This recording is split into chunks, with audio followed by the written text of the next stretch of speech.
Olá, como vai? Tudo bem? Meu nome é Antônio Juliano Breiner, patrocinado pela revista Triponto. Estamos levando até você mais uma importante discussão. O título para a nossa conversa de hoje é Estou Venerável. E agora? A nossa conversa vai versar, logicamente, sobre administração de uma loja maçônica.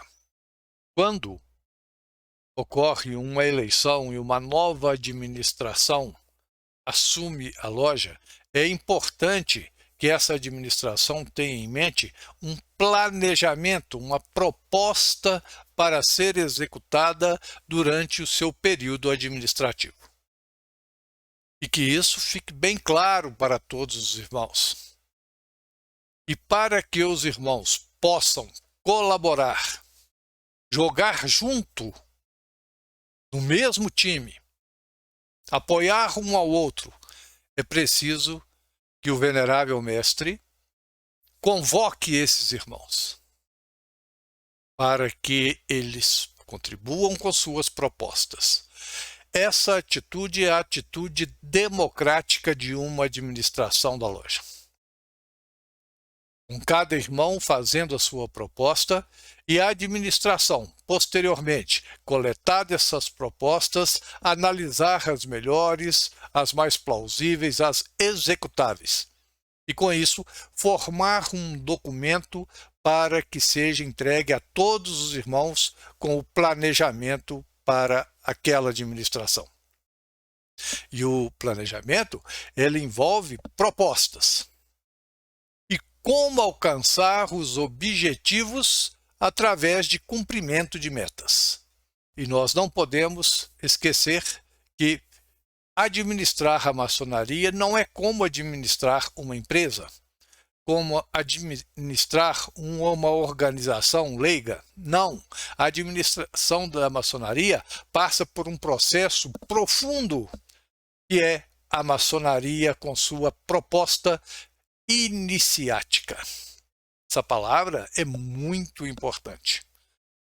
Não é só olhar a frequência, olhar os pagamentos, se a loja tem caixa, se não tem caixa.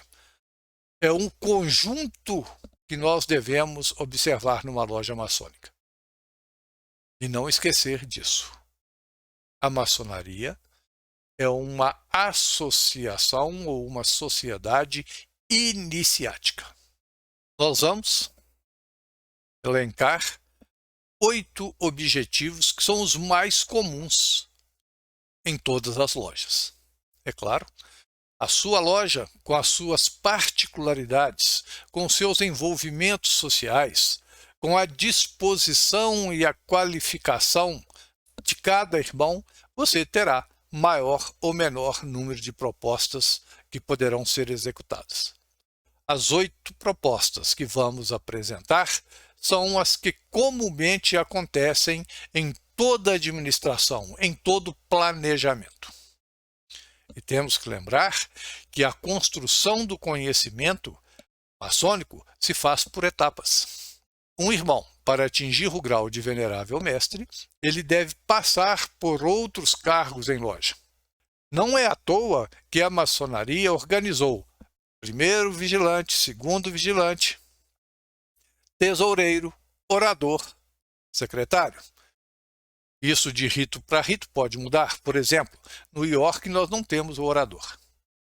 Mas por que esses cargos? Para que o irmão, ao atingir o grau de mestre, ele vai exercendo esses cargos, chegando a segundo vigilante, participando ativamente da administração, chegando a primeiro vigilante, participando ativamente da administração e, posteriormente, a venerável mestre. Então, quando montamos uma chapa, como montamos um grupo para administrar a loja, isso deve ser observado. À medida que o irmão vai ocupando um cargo, o conhecimento dele vai aumentando, claro, conhecendo mais as leis, né, que são importantes, que dão as diretrizes, os caminhos, né, para que possamos executar a administração, que possamos conduzir a loja. Nós temos leis da potência, Constituição, Regulamento Geral, nós temos leis da loja, que é importante, o estatuto, o regimento interno, e chegando a venerável, não que você precise saber profundamente, mas você precisa ter um entendimento, uma noção dessas leis. E por que eu coloquei o título Estou Venerável? Porque você está venerável durante 2 anos. A partir do término do seu mandato, você passa a ser ex-venerável, também conhecido como mestre instalado. E você, quando deixa o veneralato, você não deve ocupar nenhum cargo administrativo. Você deve ficar ao lado do venerável que vai assumir para ajudar a orientá-lo. Não para comandá-lo, mas para ajudar naquilo que for preciso. O primeiro objetivo é fortalecer a fraternidade entre os obreiros e familiares. É a razão de ser da maçonaria.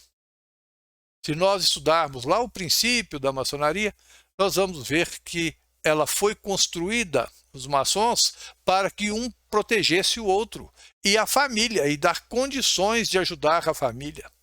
O principal sentido da maçonaria é a fraternidade. O segundo objetivo, promover melhorias do nível cultural maçônico profano dos irmãos. As administrações devem programar as reuniões.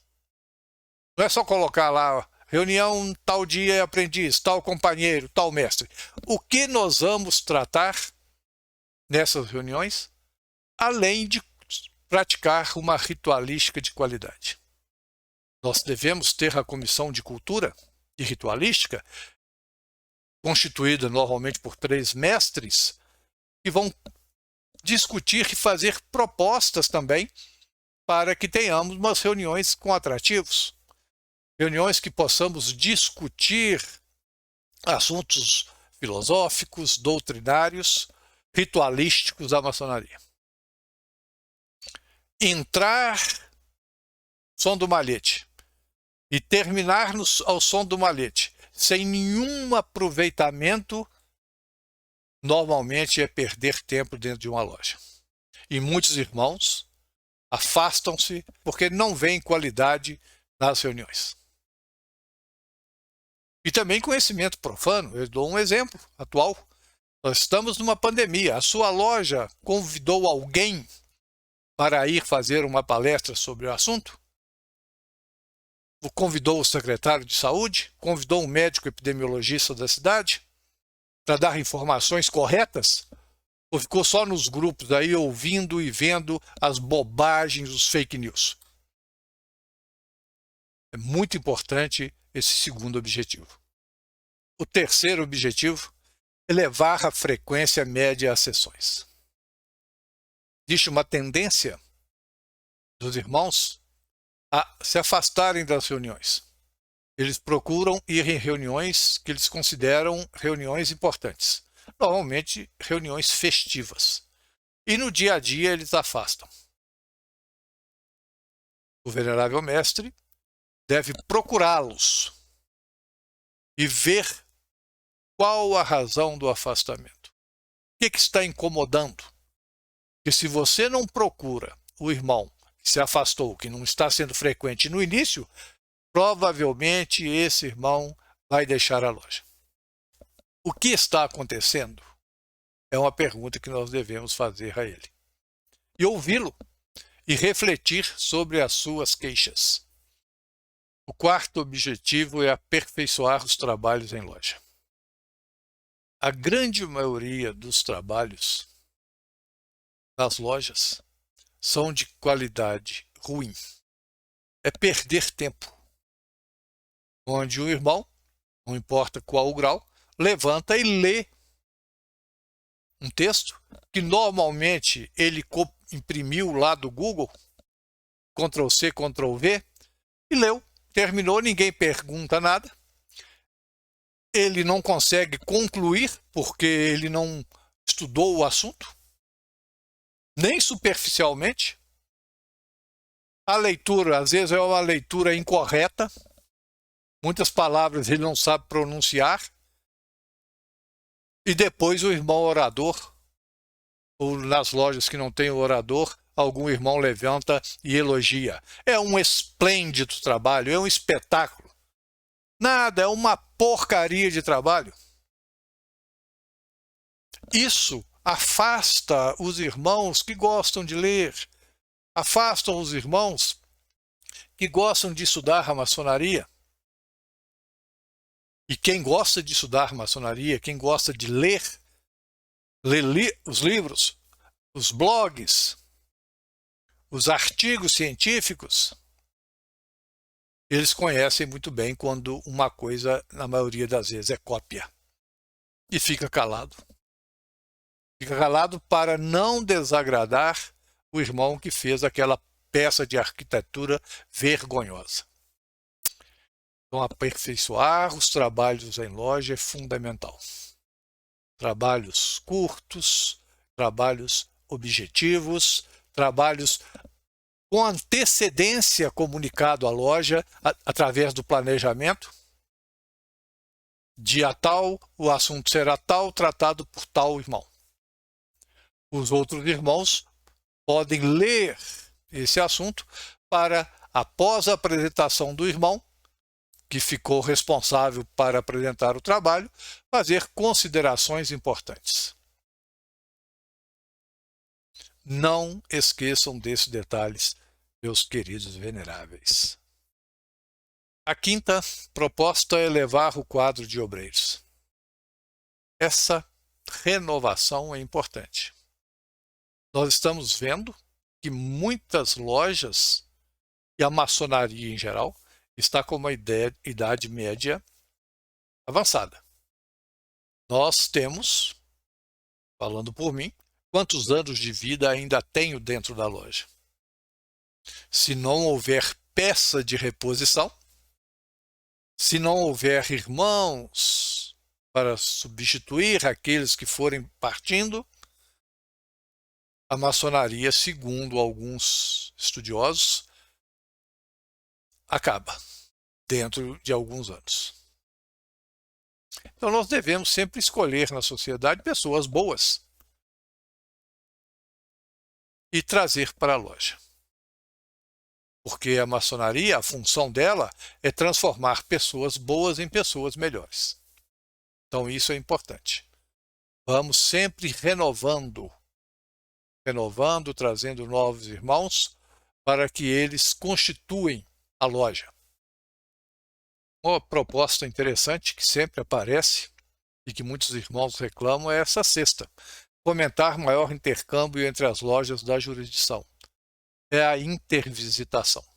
Atualmente, devido a compartilhamento de território, reconhecimento de regularidade, as lojas jurisdicionadas, a Comab, a Confederação Maçônica, CMSB, e ao Grande Oriente do Brasil estão se intervisitando. Então essa intervisitação é interessante, ela aumenta o nosso conhecimento. A gente visita uma loja que pratica um rito diferente do nosso. Isso é conhecimento? É porque os ritos todos são excelentes, quando bem praticados. Então, visitar uma loja é entregar um cartão de visita. E você pode ter certeza que essa loja visitada irá retribuir a gentileza. O sétimo objetivo: promover maior aproximação com a comunidade. Nós estamos inseridos na comunidade. Nós somos cidadãos que participamos da comunidade. E nós devemos participar dentro das nossas possibilidades, dentro dos nossos conhecimentos, dentro do nosso perfil.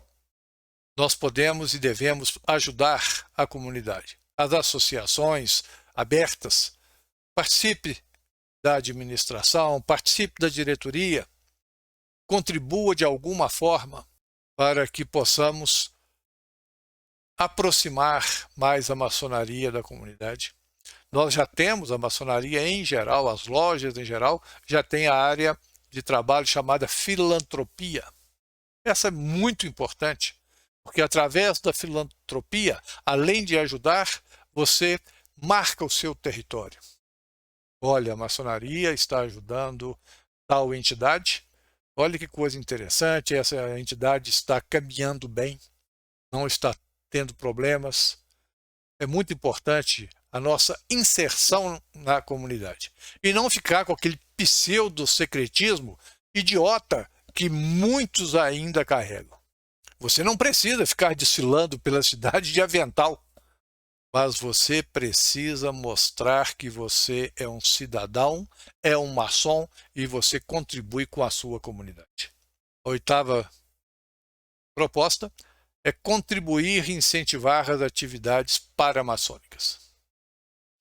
Isso é muito importante para as lojas, que têm capacidade de manter as Filhas de Jó, Demolei, Associação Paramaçônica Juvenil, que é exclusivo do GOB.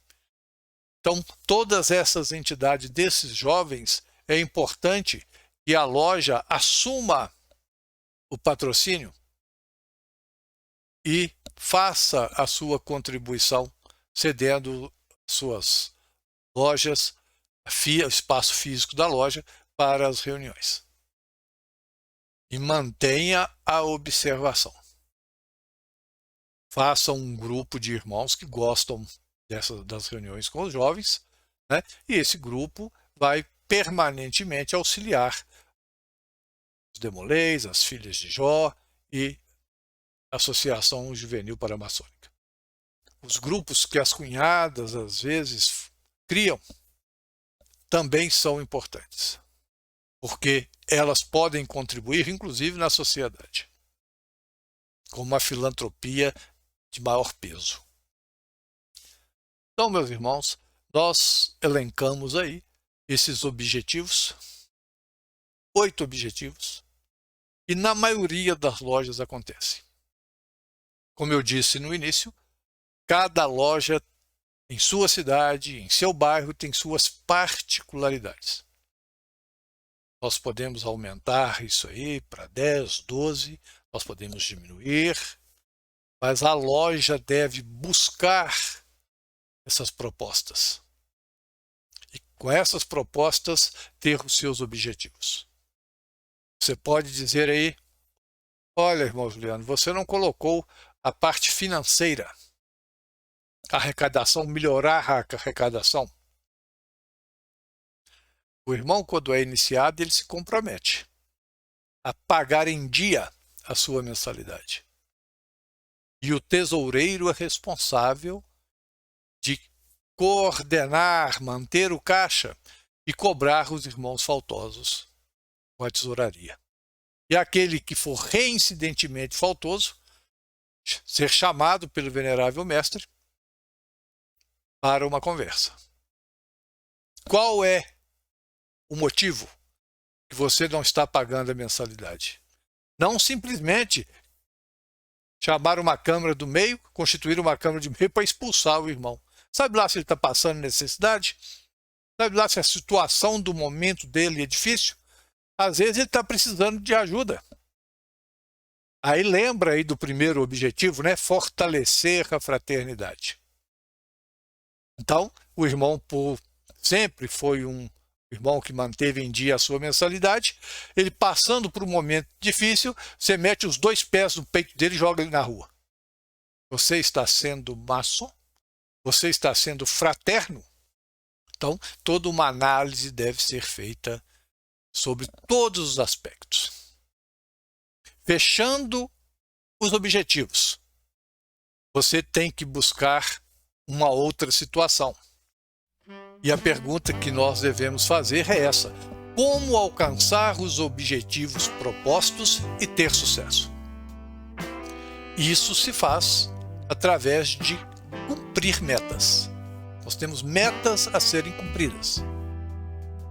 Nós temos metas de conhecimento, metas relacionadas à ritualística, metas relacionadas à parte econômica. Todas essas metas nós vamos tratar no próximo vídeo. Muito obrigado por você ter ficado conosco. Não perca o próximo vídeo. Assine o canal, clique aí no sininho que você vai receber o vídeo. Nós vamos dividir essa apresentação em 2 ou 3 vídeos. Esse é o primeiro. Muito obrigado, um forte abraço para você.